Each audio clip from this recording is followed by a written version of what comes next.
Hey YouTube, this is Carson's XTM45 here. Going to make a short video on, hopefully it'll be short, on making a new archery target. So I made this target probably a year and a half ago, and of course you can find the plans, you can find everything on YouTube. That's where I got the idea from.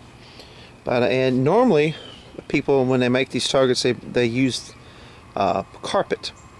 But that's what I'm going to go ahead and do. But when I originally made this, if you can tell, I went to Lowe's and bought a couple of sheets of that blue foam insulation. I figured that would work out pretty good. Work just as well as carpet. Well, what happened was the crossbow I shoot is extremely fast, and when the bolts were going into the foam, the friction actually created so much heat that the foam would actually adhere, that it would actually stick to the arrows, to the bolts themselves, and it would be, I mean, you'd bust a gut trying to get the bolts pulled out of the foam. And so basically what I've done is for the last year and a half, I've had it back there in the corner, just kind of used it as a backstop. I've got a couple other targets that I have been using. Some of them are getting kind of old and probably going to end up throwing them away. So we are going to make a new target using carpet, and we're going to replace all that foam with the carpet. Let me show you the carpet. Okay, here's the carpet I was talking about. This is it's actually some really nice carpet. Our church is redoing the platform, and this is all the carpet off of the old platform, and then we're going to throw it all away. So I went ahead and grabbed it.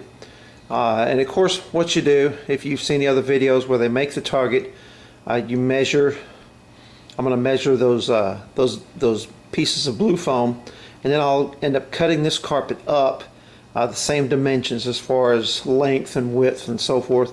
And then basically what you do is you go in and you stack those things up, and then you've used the nuts on the threaded rods there to tighten it down. And it's actually it actually is kind of good because you can tighten it down to where you can adjust how deep your arrows or your bolts will go into the carpet itself. But anyway, if you do that, just a little tip: when you get your carpet, make sure that it's this kind of carpet. In other words, doesn't have any foam or rubber backing on it. Make sure that it's the carpet like this. This is going to be really easy because you just cut down the lines with the razor blade, knife, whatever you want to call it, and then you can pull your pieces out and stack them up. They should be pretty uniform. So let's see how it works out. Later on in the evening, I've got the largest piece. I've got it cut up. If you look underneath there, I've still got 3 more bundles that I could. I mean, they're long. They're probably 5, 6, 7 yards long, and it looks like they're probably 1.5 yards wide. I don't know if I'll have to cut all that up. I've got a pretty good amount right there.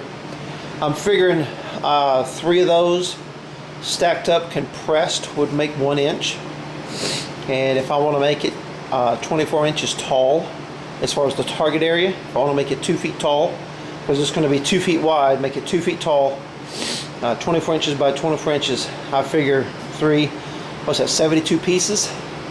So I'll probably end up having to cut a few more, because it's going to compress down, but we're making progress. Okay, we're making some progress here.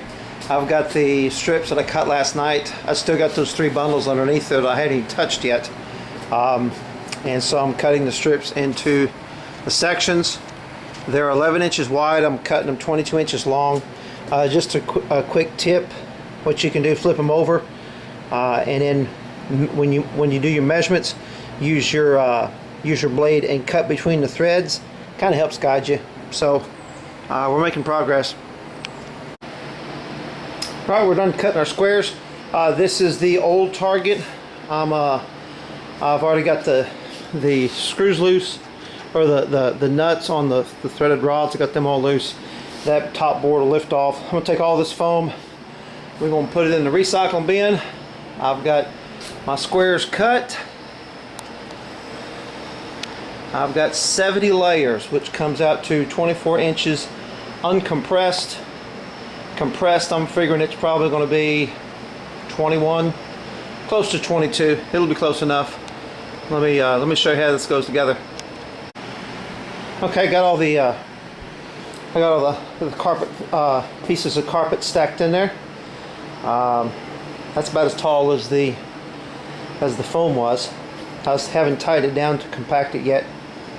The beauty of this is you can tighten this down as much as you need to stop your arrows. You use the nuts there on the threaded bars and tighten it down as much as you need. You tighten it down and shoot a bolt through it, and if it goes all up to the fletching or whatever, then you can come back and you can tighten it more, so it'll stop your bolt. So it's kind of customizable, and so put them in here.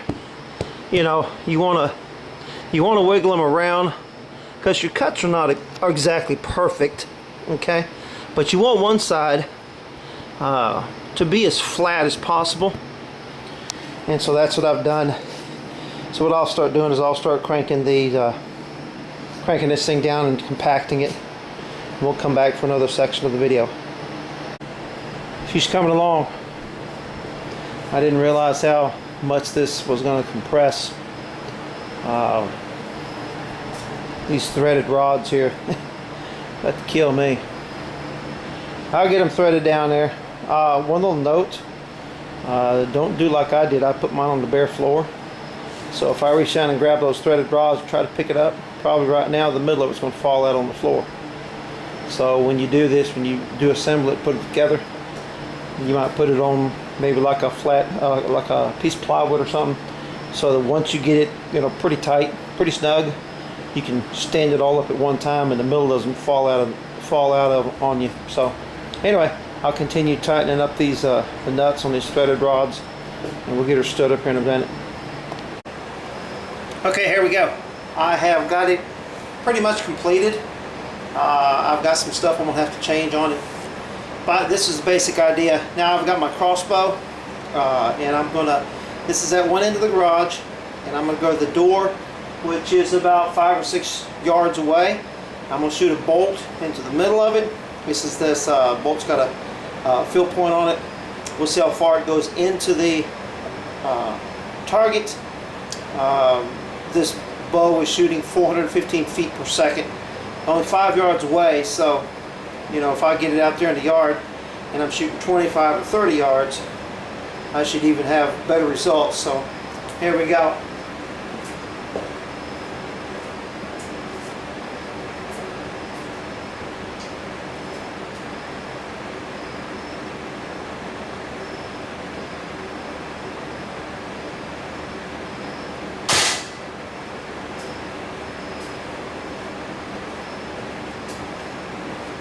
There we go. Got that bolt just about in the middle. Well, that's stopping it really well. Stopping it really well. Did not. Look at there. Let me pause this for a second. Okay. Unpaused. There's how much of the bolt went into the target. Look back here in the back. Did not come through the other side. Now, here's what really matters, and that is, see if I can do it with one hand here. Let's see if I can pull it out. That's going to take two hands. So it's in there tight. Tell you what.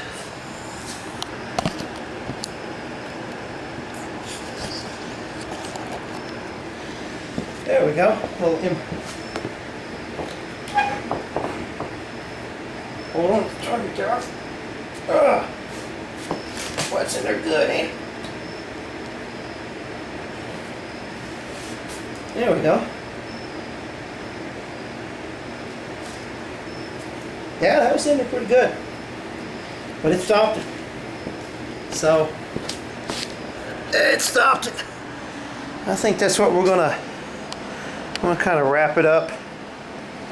I think I'm gonna replace the board on the bottom. If you can tell, I've got a lot of the threaded rod up there on the top. So probably what I'm gonna do, I've got more carpet. I'll cut some more pieces and we'll stick them on the top. Make that thing a little bit bigger. But that's my video for making a homemade target. Hope you enjoyed.